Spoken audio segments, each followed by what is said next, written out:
Am I the a-hole for forcing my pregnant fiancé to get an abortion? Hey Reddit, I need your judgment. I'm Mark, 29 years old, and for 2 years, Sarah, my 27-year-old fiancé, was my entire world. We built dreams together. Lazy Sundays in bed. Champagne toasts after I proposed last Christmas. Our map was clear. Bali next year.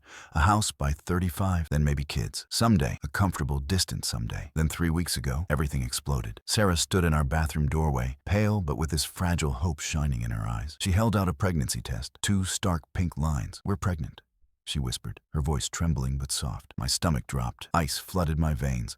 Bali vanished. The house savings? Gone. All I saw was diapers, screaming, my career crashing down. My first words weren't congratulations. They were cold, hard panic. No, Sarah, you have to get an abortion. The light in her eyes just died, like I'd blown out a candle. What? She breathed, her hand instinctively going to her stomach. But it's ours. That protective gesture, that touch on her still flat belly, sent pure terror through me. Not now. Not ready, trapped, debt, my promotion, freedom gone, ruined. Out loud, my voice was tight, almost angry. We agreed on 5 years, Sarah. This isn't the plan. I'm not ready to be a father. This changes everything. The next 2 weeks were hell. Our happy apartment became a war zone. Every conversation was a fight. I became someone I didn't recognize. When Sarah cried, telling me she'd already looked at baby socks online, I scoffed. It's just cells, Sarah. Hormones making you sentimental. I saw her flinch, but I pushed on. I printed clinic information, left it on her pillow. Think logically, I argued, my voice desperate. My student loans? Your car? A baby costs a fortune. We'll drown. All I could see was the burden, the anchor. I couldn't see her joy, but she dug in. I can't do it, Mark, she said, tears streaming. I feel connected. I want this baby. Her resolve scared me. Reason wasn't working. So, during a vicious argument, the nuclear option exploded out of me. Book the appointment by Friday, Sarah, I shouted, the words sharp and final, or I walk. I take my half of the Bali savings, I pack my bags, and you never see me again. It's the baby or me. Choose. The silence after was deafening. Her face didn't just show sadness, it showed utter betrayal. I'd used our love as a weapon, made her choose between her child and the man who promised forever. I saw it then. I saw her love for me crack. Then, her world rallied. Her sister Lisa called me, her voice like ice. Emotional blackmail, Mark? Reproductive coercion? You're a monster. My phone blew up with texts from her friends. Coward. Selfish prick. Let her go, I fired back, defensive and ugly. It's my life too, I texted one friend furiously. Why should I be forced? Is she trying to trap me? Am I the a-hole for forcing my pregnant fiancé to get an abortion? Part 2. The poison was out. Last night she came home. Not my vibrant Sarah. A ghost. Pale, silent, impossibly still. She didn't say a word at first. Then, slowly, deliberately, she slid her engagement ring, the solitaire diamond I saved for months to buy, across the kitchen table. The scrape of metal on wood was the loudest sound in the sudden silence. When she finally spoke, her voice was calm but shattered. It's over, Mark. I'm keeping my baby. I deserve a partner who stands with me when I'm scared, not one who threatens to abandon me. You showed me exactly who you are when things get hard. I believe you. Then she walked out, taking only a small bag. This morning, her brother Jake arrived. His face was thunder. He packed her things without a word. At the door, he turned, eyes blazing. You broke her, he spat, pure contempt in his voice. Utterly. But hey, he gestured around the half-empty apartment. Congrats, you got what you wanted. You're free.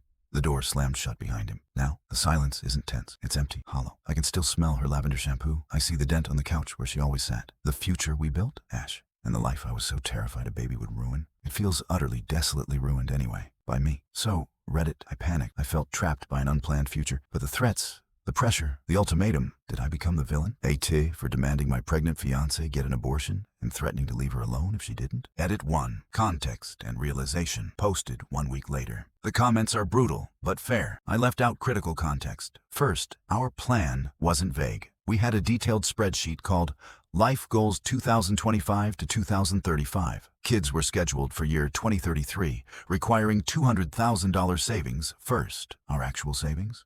Only $18,000. My student debt, $85,000 at 7% interest. Sarah's debt, $32,000.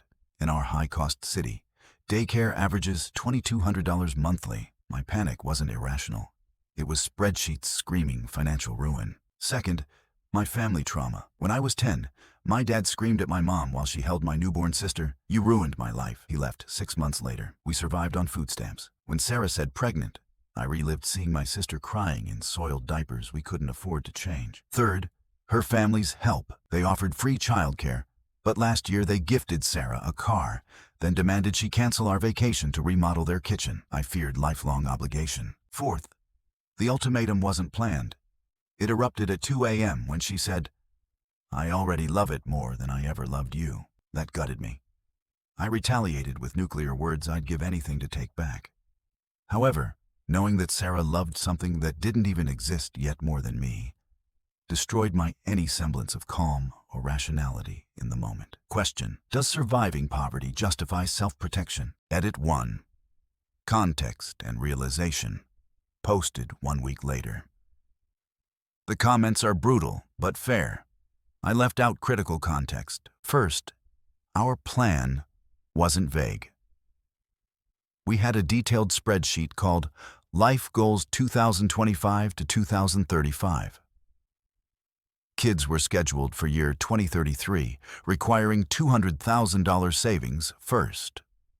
Our actual savings? Only $18,000. My student debt? $85,000 at 7% interest. Sarah's debt? $32,000. In our high-cost city, daycare averages $2,200 monthly. My panic wasn't irrational. It was spreadsheets screaming financial ruin. Second, my family trauma. When I was 10, my dad screamed at my mom while she held my newborn sister, "You ruined my life." He left 6 months later. We survived on food stamps. When Sarah said pregnant, I relived seeing my sister crying in soiled diapers we couldn't afford to change. Third, her family's help. They offered free childcare, but last year they gifted Sarah a car, then demanded she cancel our vacation to remodel their kitchen. I feared lifelong obligation. Fourth, the ultimatum wasn't planned. It erupted at 2 a.m. when she said, "I already love it more than I ever loved you." That gutted me. I retaliated with nuclear words I'd give anything to take back. However, knowing that Sarah loved something that didn't even exist yet more than me, destroyed my any semblance of calm or rationality in the moment. Question: does surviving poverty justify self-protection? Even cruel self-protection? Verified Redditor responses. Redditor Pink Polka Dips 11 said, "I'm Lisa." Omissions. Sarah miscarried at 21 after her abusive ex punched her stomach screaming, "Kill it." Doctors warned she might never conceive again. When she saw those pink lines, she prayed for hours. Her "I love it more" comment meant, "This baby is my redemption." Mark called it breeding fetish insanity. His trauma doesn't erase hers. Redditor Horseback Bets 76. You are not the asshole. Financially. Math. Their take-home pay is $7,100 monthly, rent $2,400, loans $1,420, daycare $2,200. Leaves $1,080 for food, utilities, cars, and medical care. An impossible $645 monthly deficit. His delivery was abusive, but his terror was valid. Redditor Freudian Young, 1994 said, "You are the asshole." Mark weaponized abandonment. Sarah romanticized motherhood as redemption. That child inherits dual traumas. Adoption would have been kinder. Edit 2. The Journal and Breakdown, 1 month later. Lisa's post shattered me. I went to Sarah's parents. Her mother gave me Sarah's journal through the door. One entry destroyed me. April 12th. Told Mark today. His face went gray like I'd handed him a death sentence. All I wanted was for him to hold me and say, "We'll be okay." Instead, he backed away, whispering, "Problem, huge problem. This baby is my redemption song. I'll protect you, little one, even from him." Actions taken. Started therapy. Diagnosed with generalized anxiety disorder and complex PTSD. Prescribed sertraline. Wrote Sarah a 6-page apology letter acknowledging her miscarriage trauma and my father's legacy. offered 25% of my income for child support, plus termination of parental rights. My reality: sleeping on a friend's couch. Lost 14 pounds. Realization: I wasn't afraid of the baby. I was afraid of becoming my father. And in trying to avoid it, I became worse. Redditor reactions to Edit 2. Redditor DarknessFriend36 said, "Soft YTA. Signing away rights tells the child, you are worth money, not love. Paying 25%? Minimum wage workers pay 15%. Performative guilt?" Redditor Penguin Overlord said, "You are not the asshole. Sarah chose poverty. She rejected his support offer. Now moves to her parents' trailer park. His offer was mercy." Redditor Homely Vibes 22 said, "You are the asshole. My biodad wrote, prefers skiing to offspring. I attempted suicide at 20. Delete this or guarantee your daughter joins my support group." Edit 3. Consequences and relapse. 3 months later. Sarah's legal response: accepted court-ordered child support. 20% of my income, $1,160 monthly. Denied parental termination.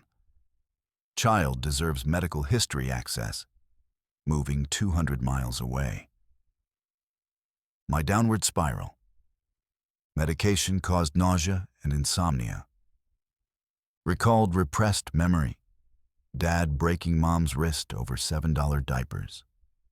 Drunk texted Sarah, "That baby's just your do-over doll." Now permanently blocked. Radical steps: sold my $22,000 car to pay $18,000 in debt. Now taking 2-hour bus commutes. Volunteering with fatherless kids. A 9-year-old drew me and my ghost dad. Shattered me. Scheduling vasectomy. Doctor warned reversal success is under 50% after 5 years. Epiphany. I traded humanity for survival instincts. Now I survive, but don't live. Final update. The ultrasound and goodbye. 6 months later. Sarah's lawyer's email. Baby girl due December 3rd. Healthy. Restraining order granted. Violation means arrest. My drunk text entered as evidence. My last actions. Bought a $42 organic onesie. Wrote inside collar, "For the brave girl I'll never meet. I'm sorry my fear outweighed your worth." Donated to domestic violence shelter, where I am now.